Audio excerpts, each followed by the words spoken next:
Hello everyone, आप देख रहे हैं study and others activities channel. आज हम पढ़ेंगे रिमझिम बुक, जो क्लास 4th की एनसीईआरटी की बुक है।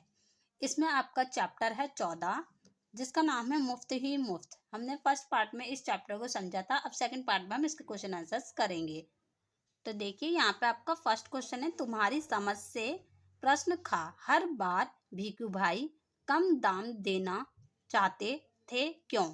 तो देखिए, इसका उत्तर है आपका, अगर चैप्टर देखा होगा तो पता होगा आपको आंसर इसका।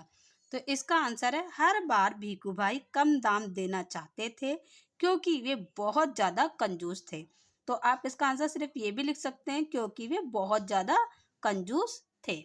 नेक्स्ट क्वेश्चन है आपका, खा हर जगह नारियल के दाम में फर्क क्यों था?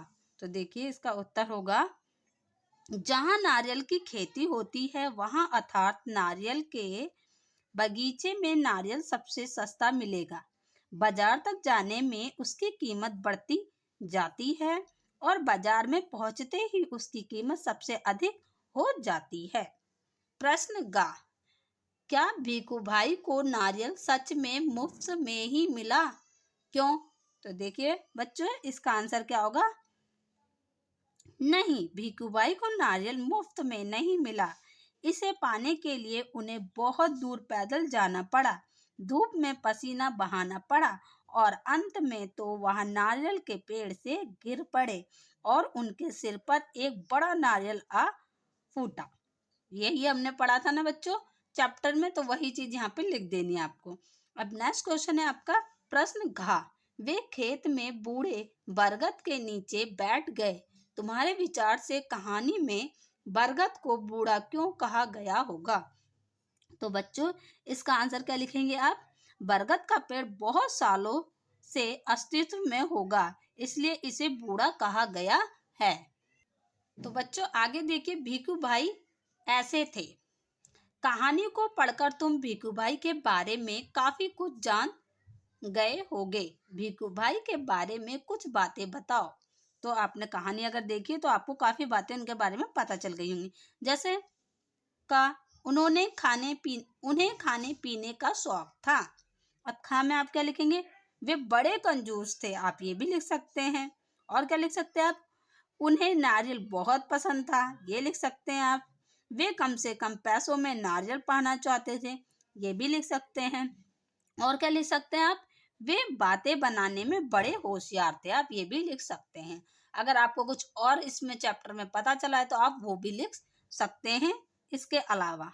अब आगे देखिए क्या है, क्या बड़ा क्या घाटा। कहानी जैसे जैसे आगे बढ़ती है कुछ चीजें बढ़ती हैं और कुछ घटती हैं। बताओ इनका क्या हुआ, ये घटे या बढ़े? तो देखिए बच्चों, नारियल का दाम बढ़ा था या घटा था? नारियल का दाम घटा था, तो आप यहाँ घटा लिखेंगे। भीखू भाई का लालच बढ़ा था या घटा था? उनका लालच बढ़ता ही जा रहा था पैसों को लेके, तो आप यहाँ पे लिखेंगे बढ़ा। रास्ते की लंबाई घट रही थी, बढ़ रही थी? रास्ते की लंबाई बढ़ती ही जा रही थी। पहले बाजार पहुंचे, बाजार से जहां से वो सस्ते मंडी में जाते हैं, सस्ते होते हैं वहां पे, और वहां से फिर वो क्या गए, बगीचे में गए। ठीक है, तो रास्ता बढ़ता ही गया। भिखू भाई की थकान घटी या बढ़ी? वो भी बढ़ते ही गई। कहो कहानी। यदि इस कहानी में भिखू भाई को नारियल नहीं बल्कि आम खाने की इच्छा होती तो कहानी आगे कैसी बढ़ती, बताओ। तो बच्चों, ये आप खुद करेंगे कि आम होता तो यह कहानी किस तरीके की होती। तो यहाँ सबके अपने अपने विचार है, तो यह आप ये सब खुद करेंगे इस वाले को। ठीक है, बात की बात, कहानी में नारियल वाले और भिखू भाई की बातचीत फिर से पढ़ो। अब इसे अपने घर की बोली में लिखो। आपको क्या करना है, भिखू भाई की कहानी दोबारा से पढ़नी है और इसे अपने शब्दों में लिखना है। कैसे लिख सकते हैं आप? जैसे कि मैं बताती हूँ आपको, फिर आप अपने लैंग्वेज में लिखेगा। मैं अपने लैंग्वेज में बता रही हूँ, आप अपने लैंग्वेज में लिखना है। ठीक है बच्चों? अरे भाई नारियल वाले, कितने का है एक नारियल? मैं इस तरीके से बोलूंगी। दूसरा पॉइंट में बोलूंगी, बस 2 रुपए में अंकल जी। ठीक है, फिर नेक्स्ट, बहुत ज्यादा बता रहे हो, 1 रुपए में देना है तो दे दो। तो फिर मैं क्या बोलूंगी? अरे नहीं अंकल जी, 1 रुपए में लेना है तो मंडी चले जाओ। फिर, कहाँ है मंडी? कहाँ से थोड़ी यहाँ से थोड़ी दूर। ठीक है, वहीं जाता हूँ। ये कौन बोल रहा है? भीखू भाई बोल रहे हैं और मैं उन्हें रास्ता बता रही हूँ। ठीक है बच्चों, तो आप अपनी लैंग्वेज में लिखिएगा, मैंने अपनी लैंग्वेज में बता दिया। शब्दों की बात। नाना नानी, पतीली पतीला। ऊपर दिए गए उदाहरणों की मदद से नीचे दिए गए जगह में सही शब्द लिखो। तो देखिए यहाँ पे जैसे बताया, नानी नाना नानी, पतीली पतीला, तो काका काकी, मालिन माली, मटका मटकी, दर्जी दर्जिन, टोकरी टोकरा, गद्दा गद्दी। आप इस तरीके से लिख लेंगे इसे। तो बच्चों ये मैंने लिख दिया, आप इस तरीके से लिख लीजिएगा। तो बच्चों ये भी मैंने लिख दिया, आप इस तरीके से लिख लीजिएगा। मंडी। मंडी में कोलाहल फैला हुआ था। व्यापारियों की ऊंची ऊंची आवाजें गूंज रही थी। प्रश्न खा। मंडी में क्या क्या बिक रहा था? आपका प्रश्न का ये है। तो मंडी में क्या बिक रहा था, आप इसका उत्तर लिखेंगे। मंडी में आलू टमाटर मटर, शिमला मिर्च, बंद गोभी, गाजर, कांदा, प्याज आदि सब्जियां बिक रही होंगी। प्रश्न ख। मंडी में तरह तरह की आवाजें सुनाई देती हैं, जैसे ताजा टमाटर 20 रुपए, 20 रुपए, 20 रुपए। मंडी में और कैसी आवाजें सुनाई देती हैं? तो बच्चों कैसी कैसी आवाजें सुनाई देती हैं? तो आप ये लिखेंगे, 10 रुपए में 1.5 किलो आलू भरो, भेलपूरी खाओ, रंग बिरंगे गुब्बारे ले लो। तो ये सब चीजें आवाजें भी सुनाई देती हैं आपको, और जो आवाजें सुनाई देती है आप वो यहाँ पे लिख देंगे। ठीक है बच्चों, तो यहाँ पे आपने ये लिखना है। अब है प्रश्न गा। क्या तुम अपने आसपास की ऐसी जगह सोच सकते हो जहाँ बहुत शोर होता है?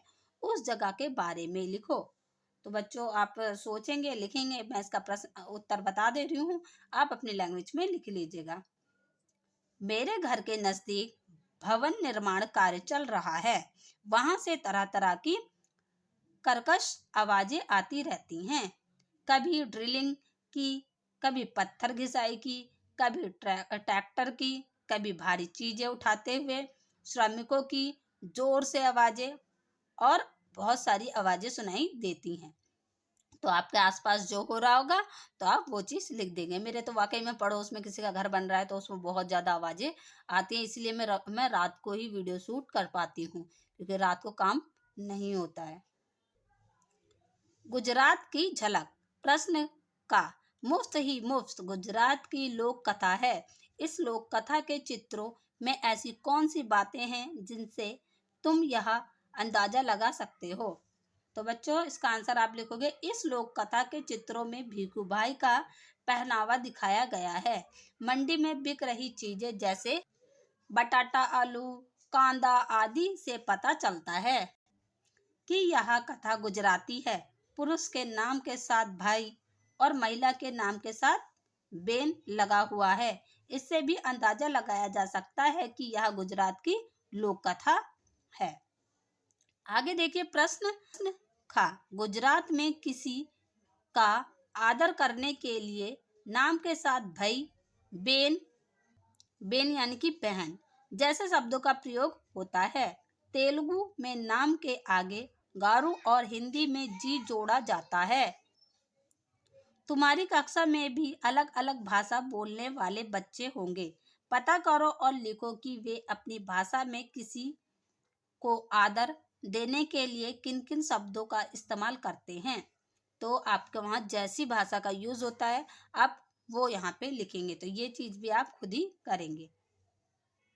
तो बच्चों ये था आज का आपका चैप्टर मुफ्त ही मुफ्त के क्वेश्चन आंसर। आई होप आपको समझ में आई होगी, वीडियो हेल्पफुल रही होगी। अगर हेल्पफुल रही तो प्लीज चैनल को सब्सक्राइब कर लें और बेल आइकन जरूर दबाएं ऐसे आने वाली वीडियोस के लिए। Thank you. अब हम नेक्स्ट वीडियो में मिलेंगे।